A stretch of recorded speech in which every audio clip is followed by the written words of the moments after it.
We turn now to the Olympics in Brazil, where the U.S. women's gymnastics team has pulled off an historic feat, winning the team gold medal by the widest margin of victory since 1960. The Wall Street Journal reports there is no historical comparison for this route that doesn't cross over into the absurd, unquote. The 5-member gymnastic team is the most diverse the U.S. has ever sent to the Olympics. Simone Biles and Gabby Douglas are African-American. New Jersey-born Lauren Hernandez is of Puerto Rican descent. Madison Kosian and Ali Raceman are white. But Simone Biles, Gabby Douglas, and Lauren Hernandez are far from the first American Olympians of color to make history. Today, we're taking a look back at another group of groundbreaking American Olympians. Archie Williams, Tidy Pickett, Ralph Metcalf, Louise Stokes. You probably don't know these names, though you should. They're just some of the African-American athletes who, along with noted track and fielder Jesse Owens, defied Jim Crow and Adolf Hitler to participate in the 1936 Olympics held in Nazi Germany. Since then, the story of Owens' 4 gold medals has dominated the narrative of African-American achievement in the 36 Games. But a new documentary tells the story of the 17 other black Olympians, including 2 women whose stories have faded into obscurity. This is one of the great tragedies of the story you tell, is you have 17, 18 athletes here who were on the world stage. One of them is remembered. By the time 36 came around, people began to understand who Hitler was and what his goals were. It was an opportunity on the world stage to disprove white supremacy.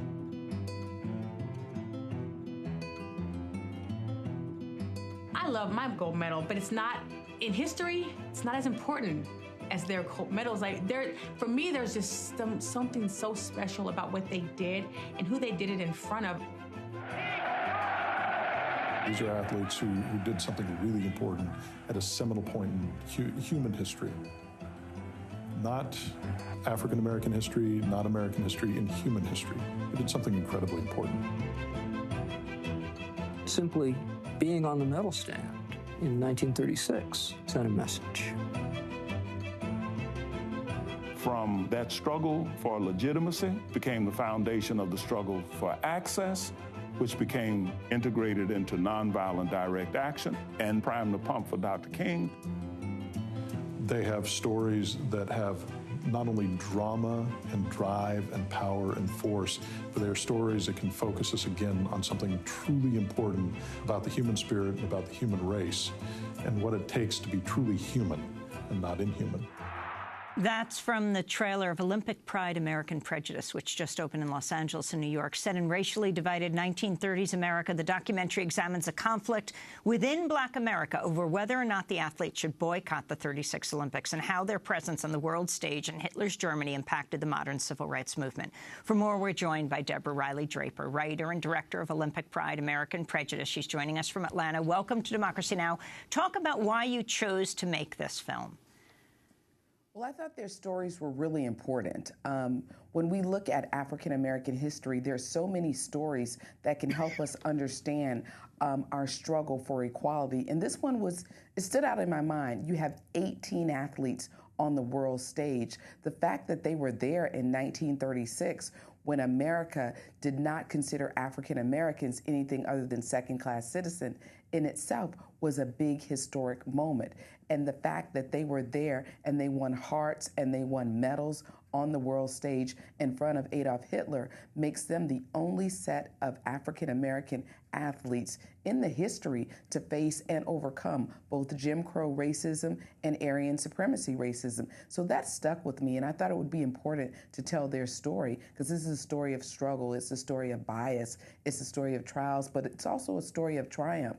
And their very presence is what opened the floodgates for the integration we know now in professional and amateur sports.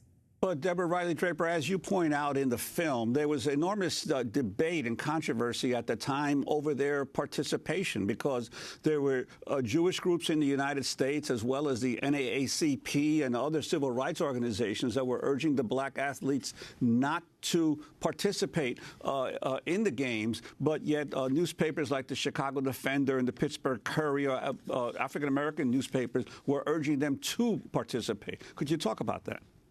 Absolutely. So In 1936, the country's coming out of the Great Depression. There are anti-lynching bills sitting with the president at the White House. And these African-American athletes are right in the middle of this political firestorm because there was tremendous pressure to take a moral stance and protest participating in Germany, because by protesting and not going, that means you didn't support the discrimination that was happening in Germany.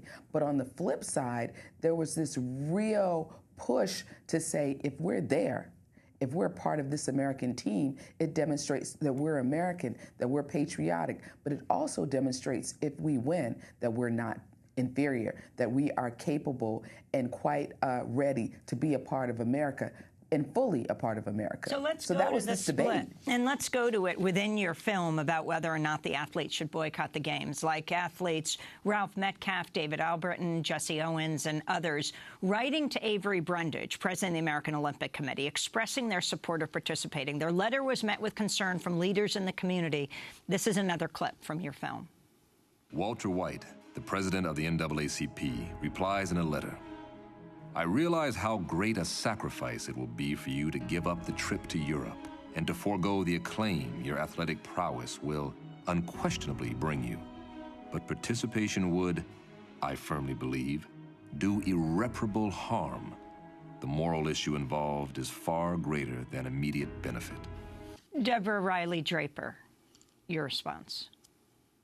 Well, you know, it's a really interesting dynamic when you think about it, because going to Nazi Germany and participating in Nazi Germany, does that mean you actually support what that regime is doing? Is it better to have a moral protest? And I think that's what the letter was trying to communicate, that we can take a stance here by not going, and that's more powerful than being there. But on the flip side, these athletes wanted to demonstrate the fact that they were ready and they were patriotic, and being there wasn't necessarily that they supported Nazi Germany. Being there would give them an opportunity to tear down and unpack these crazy myths and misconceptions about African Americans. So that's why they wanted to go, and that's why they stood up for the opportunity to be there. Well, I'd like to turn to another clip from the movie. This is Ralph Metcalf Jr. talking about his father, who would later become a congressman and a co-founder of the Congressional Black Caucus. Dad had a pretty rough early life. When they got up here, they discovered that the playground was a block from the crib. That's where he picked up his nickname, Rabbit. He had no intention of going to college. His idea was, once I graduate from Tilden, I can get more hours at the fish market and help my mom with the family better. He was running in a track meet, and Marquette's athletic director saw the boy run. He said, "That's our man right there." Jennings offered him a scholarship. My father said, "Well, I don't know. Let me go talk to my mom about that." And here's what she said. She said, "Boy, if I've got to get on my hands and knees and scrub these white people's floors, you are going to college." Talk, if you will, about Ralph Metcalf Sr. and his importance on this team, and even though he's basically been forgotten as a member of the team. Well, Ralph Metcalf was a part of the 1932 Olympic team in Los Angeles. So his presence on the 1936 team was one of an elder statesman, if you will. He encouraged all of the athletes to really concentrate on athletics and not necessarily concentrate on the political atmosphere that they were actually entering. He was kind of a coach and a father to all of these athletes, and I guess you could see the making of a politician there, because he was very charismatic and he was very smart and he was very comforting and parental to all of the team, including the two women. Let's talk about the women. Of the 18 African-American athletes selected for the 1936 Olympic team, 2 were women, Louise Stokes and Tidy Pickett. In this clip from your film, Olympic Pride, American Prejudice, we hear from Pickett's daughters, Faye Walker and Bernie Eccles. But first, Stokes' son, Wilfred Fraser, Jr. 8 girls and 1 boy.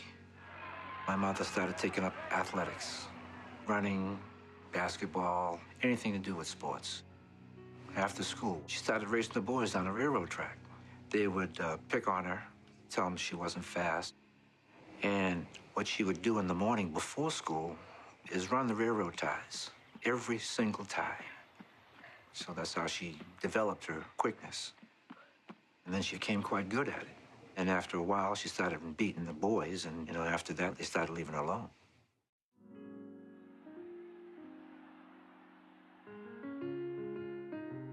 Mother didn't talk a lot, and so we got bits and pieces of her history. She was one of 2 children. She has an older brother, 2 years older. They were born on the south side of Chicago. We know that her and her brother were often competitive, and racing was one of the things that they loved to do. And so it just seemed something that was pretty innate in her. They were often stories told about who would beat who. Yeah. But she was fastest, of course. Of course. She was a star in the basketball team. And that takes some doing, since Mother was only like 5'2.5" or 5'3". She attended the recreational events and things at the Chicago Park District on the south side. She was discovered there, so she started running for the Park District. Talk, if you will, about the role of the 2 women during the Olympics. One of them actually got hurt at the start of the race, and the other was pulled in favor of a white athlete at the last moment. We're going to save a little bit of this film for the audience, for sure. but I will talk about the role of these two black women. Here you have the very first 2 African-American women in the history of our country to represent our country. They represented the country in 1932, and they didn't have the opportunity to compete because they were replaced by white athletes. And in 1936, one of them had a similar fate. But what they did was they laid the groundwork for scores of women, regardless of race, but in particularly black women, to have the opportunity to be on the world stage and compete. So the next couple of Olympics, there was war, but in 1948, you saw Alice Coachman emerge and to win a gold. So Tidie Pickett and Louise Stokes cleared that path for Alice Coachman, Wilma Rudolph, FloJo, and all of the women that would come behind them, including a very, very diverse team this year in 2016. We want to thank you very much for being with us. A remarkable story. What were you most shocked by, Deborah?